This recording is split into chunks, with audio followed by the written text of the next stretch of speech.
নমস্কার। পরশুরামের আজকের পর্বের রিভিউ নিয়ে বাংলা সিরিয়াল সমাচার তোমাদের সামনে এসে গেছে। তো আজকের পর্বের রিভিউতে যেটা দেখা যাচ্ছে, পরশুরাম তো বাচ্চাদের নিয়ে প্রোগ্রামে গেছে, ওখানে আছে।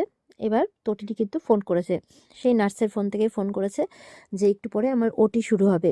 তো পরশুরাম বলছে ঠিক আছে, চিন্তা করো না, তুমি কিচ্ছু হবে না। বলে শোনো না, আমি না দুপুরে রান্না করে দিয়ে এসেছি। বলে তুমি কেন রান্না করতে গেলে? বলে কিচ্ছু হবে না, আমি একটা মানে স্পেশাল পারমিশন নিয়ে আমি বাড়িতে গিয়ে সব কিছু রান্না বান্না করে দিয়েছি, তুমি কিন্তু বাচ্চাদের নিয়ে গিয়ে খাইয়ে দিও। বলছে হ্যাঁ, ওরা খেয়ে নেবে, আমি খাবো না। বলছে কেন? বলছে তোমার অপারেশন না হওয়া পর্যন্ত আর তোমার জ্ঞান না ফেরা পর্যন্ত আমি খেতে পারবো না, কিছুতেই পারবো না। তো বলছে শোনো না, যদি আমার কিছু হয়ে যায় বাচ্চাদের তুমি দেখে রেখো কিন্তু। বলে কিচ্ছু হবে না তটিনি, কিচ্ছু হবে না, ছোট্ট একটা অপারেশন, জাস্ট একটা প্লেট বসবে, কিচ্ছু হবে না। বলে তাই বলছো? বলে হ্যাঁ, সত্যি বলছি, কিচ্ছু হবে না।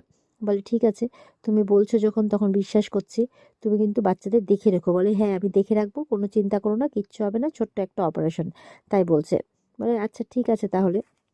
তারপর বলছে ওখানে গান বাজছে। তখন নার্স বলছে আর কথা বলা যাবে না, এবার আপনাকে যেতে হবে। তো বলছে, তটিনী তখন জানাচ্ছে যে ঠিক আছে রাখছি, আমার ওটি শুরু হবে। বলে আচ্ছা ঠিক আছে, শুধু আমার একটাই আফসোস যে তোমার ওটির সময় আমরা ওখানে থাকতে পারলাম না। তটিনী বলছে কিচ্ছু হবে না, তোমরা আছো তো আমার পাশে, আবার কি। তো এই বলে কথা হয়ে যায়, ফোন রেখে দেয়। এবার দেখা যাচ্ছে বলরাম ফোন করেছে পরশুরামকে, বলছে বি কেয়ারফুল। বলে কেন? বলছে যে কয়েকজন লোককে দেখা যাচ্ছে ওখানে ঢুকে পড়েছে। পরশুরাম বলছে তুই কোথায়? বলছে আমি মনিটরের সামনে আছি, আর আমাদের কিছু লোক পুরো দর্শক মণ্ডলীকে ফোকাস করেছে, ওখানে দেখা যাচ্ছে যে কয়েকজন লোক কিন্তু ঢুকে পড়েছে। তো বলছে যে খুব সাবধান। তা বলছে ও মাই গড, শীতলও এসেছে। যেটা শুনে পরশুরাম অবাক হয়ে যায়।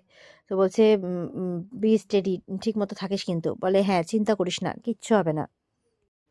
এবার পরশুরাম কিন্তু শীতলকে দেখে ফেলেছে, আর এদিকে দেখা যাচ্ছে কয়েকজন গুন্ডা শীতলদের সব কিন্তু নিজের নিজের পজিশন নিয়ে ফেলেছে, উপর নিচ সব দিক দিয়ে। তো এবার হচ্ছে লাট্টু আর পিকোর পারফরমেন্স শুরু হয়। সমস্ত বাচ্চাদের সঙ্গে লাট্টু আর পিকো পারফর্ম করছে, তার বাবা দেখে খুব খুশি। বেশ কিছুক্ষণ ধরে তাদের পারফরমেন্স চলে, দর্শক মণ্ডলী সবাই খুব এনজয় করছে। তো এবার দেখা যাচ্ছে যখন তাদের পারফরমেন্স শেষ হয়ে যায়, তো লাট্টু এসে তার বাবার কাছে বসে। তো বলছে তোমার আর নেই? বলে না, এখন দিদিরই আছে। তো তার দিদি তখন গান গাইছে স্টেজে, আর সে বাবার কাছে এসে বসে। তো বাবা তো খুব আদর করে দিচ্ছে ছেলেকে। এবার দেখা যাচ্ছে লাট্টু গান গাইছে, মাকে নিয়েই গান গাইছে। আর মায়ের জন্য গান গাইছে, তো তাই জন্য আহ, মানে পিকোরও মনটা খারাপ, লাট্টুও কাঁদছে, মায়ের কথা মনে পড়ছে। দেখা যাচ্ছে পরশুরামের চোখেও জল। তো এবার চোখের জল মুছতে মুছতে লাট্টু যখনই পেছনের দিকে তাকিয়েছে, তখনই ওপর থেকে একটা গুন্ডা পরশুরামকে তাক করেছে। সেটা লাট্টু দেখে ফেলেছে। আর যেই দেখে ফেলেছে অমনি তার পাকে পা বলে একদম ধাক্কা দিয়ে দেয়, তার পা পড়ে যায়। আর গুলিটা কিন্তু চলে। তো লাট্টুর কিন্তু কোনো হদিশ নেই, সম্ভবত গুলিটা লাট্টুকে গিয়েই লাগে। তো পরশুরাম তো পড়ে গেছে। সব লোকজন, মানে অডিটোরিয়াম ভর্তি লোকজন তখন তোলপাড় করে এদিক ওদিক করে পালাচ্ছে। পরশুরাম যে ধাক্কা দিয়ে পড়েছে, ও যে ছেলের কাছে আসবে দৌড়ে দেখতে, সেটাই পারছে না। অনেক কষ্টে ভিড় ঠেলে ঠুলে ঠেলে ঠুলে যখন এসে পৌঁছয়, তখন দেখছে যে তার ছেলে আর সেখানে নেই, পড়ে আছে মানে বেশ কিছু ফোঁটা রক্ত। তখন তো পরশুরামের মাথায় হাত, কি হলো, ব্যাপারটা কি হলো, আমার ছেলে কোথায়? তাহলে কি আমার ছেলেকে গুলি লাগলো? আমার ছেলে কোথায়, আমার ছেলে কোথায়, মানে মাথায় বজ্র ভেঙে পড়ার মতো ব্যাপার হয়ে গেছে পরশুরামের। লাট্টুর কোনো হদিশ নেই। ওদিকে শীতল হাসতে হাসতে পালাচ্ছে। তখন শীতলকে একদিক দিয়ে কভার করে সৌরভ, আর একদিক দিয়ে কভার করে মায়া, তারা শীতলকে ধরে নিয়ে চলে যায়। আর এদিকে পরশুরাম গুন্ডাদের মারতে থাকে মারতে থাকে, তার মাথায় আর কিচ্ছু নেই, তো তার ছেলেকে খুঁজে পাচ্ছে না। রাগে মন খারাপে একদম একাকার অবস্থা হয়ে গেছে, গুন্ডাদেরকে মারতে মারতে শুইয়ে দেয়। আর বলরামদের গিয়ে বলে যে নিয়ে যা, ওদেরকে নিয়ে যা। আর এদিকে তোলপাড় করে লাট্টু লাট্টু করে চিৎকার করে খুঁজছে, কোথাও লাট্টুর কোনো হদিশ নেই, এতগুলো রক্তের ফোঁটা পড়ে আছে। সেগুলো কি একটা বাবা হয়ে দেখতে পারে? আর ওদিকে ভাই ভাই বলে চিৎকার করতে করতে স্টেজ থেকে নেমে আসছে পিকো, বাবাকে জড়িয়ে ধরে, বাবা ভাই কোথায়, ভাই কোথায়, বাবা ভাই কোথায়, সমানে কেঁদে যাচ্ছে। আর পরশুরাম কিন্তু লাট্টু লাট্টু বলে চিৎকার করে যাচ্ছে। এদিকে এই সমস্ত কাণ্ড হচ্ছে, আর ওদিকে তটিনীর কিন্তু অপারেশন চলছে। এবার প্রাচী কাঁদতে কাঁদতে ওপর থেকে দৌড়তে দৌড়তে নামছে। তো সবাইকে ডাকছে। তো তটিনীর মা বলছে কি হয়েছে, কি হয়েছে? ওদিকে বাবিনও জিজ্ঞাসা করছে কি হয়েছে, এইভাবে তোকে তোলপাড় লাগছে কেন, কি হয়েছে? তখন বলছে যে টিভি ছাড়া ছিল, টিভিতে নিউজ হচ্ছিল, ওখানে দেখাচ্ছে লাট্টু পিকোর স্কুলে যে প্রোগ্রাম হচ্ছে, ওখানে আততায়ীরা হামলা করেছে, গুলি চলেছে। তো বলছে কি বলছিস কি, কোনো বাচ্চার ক্ষতি হয়নি তো, সবাই ঠিক আছে তো? তখন বলছে লাট্টু মিসিং। এই কথাটা শুনে তো তখন নন্দিনী, তটিনীর মা এরা সব কাঁদতে শুরু করে দিয়েছে। বাবিনও অবাক, কি বলছিসটা কি? বলে হ্যাঁ, লাট্টুকে খুঁজে পাওয়া যাচ্ছে না। বলে পিকো, পিকো ঠিক আছে? বলে পিকো ঠিক আছে। বলে টিভিতে কাকে দেখতে পেলি তুই, জামাইকে? বলে না, পিকোকে দেখতে পেলাম, বাচ্চাদের সঙ্গে আছে। আর ওখানে চিরুনি তল্লাশি চলছে, জানি না কোন কোন ডিপার্টমেন্ট গেছে। তখন প্রার্থনা বলছে এগুলো সব না তোমার জামাইয়ের পাকামো। হ্যাঁ, স্কুল কর্তৃপক্ষ তো বলেই ছিল যে হামলা হতে পারে, হুমকি আসছে, আমি তো খবর নিয়েছিলাম, কিন্তু তা সত্ত্বেও স্কুল কর্তৃপক্ষ প্রোগ্রাম অ্যারেঞ্জ করলো, অডিটোরিয়াম ভাড়া করলো, আর তোমার জামাইও বাচ্চাদেরকে নিয়ে সেখানে গেল, কি দরকার ছিল এত পাকামো করার? ওই জন্য আজকে এই অবস্থা হলো। এইভাবে বলছে। তটিনীর মা বলছে তটিনীটার অপারেশন আজকে, ওকে আমি কি উত্তর দেবো? বাবিন বলছে কি অপারেশন? বলে হ্যাঁ, আজকে ওটি।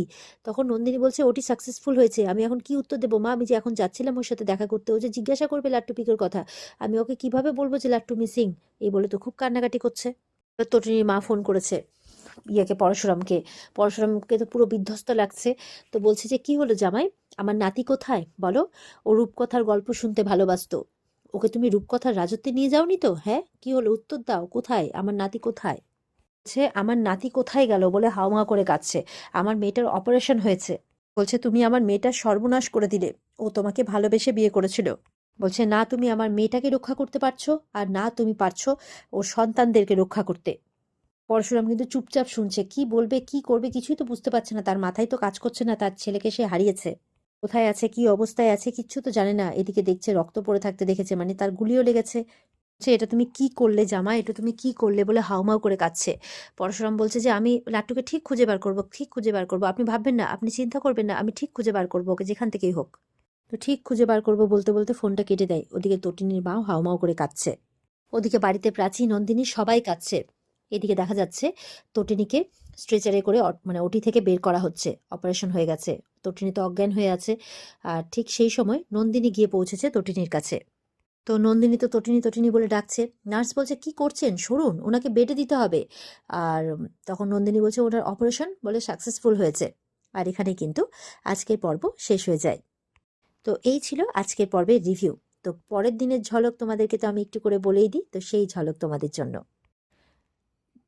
পরশুরাম বলরামকে জিজ্ঞাসা করছে কি হয়েছে। বলরাম ফোনে কথা বলছে, কিছু একটা খবর পেয়েছে।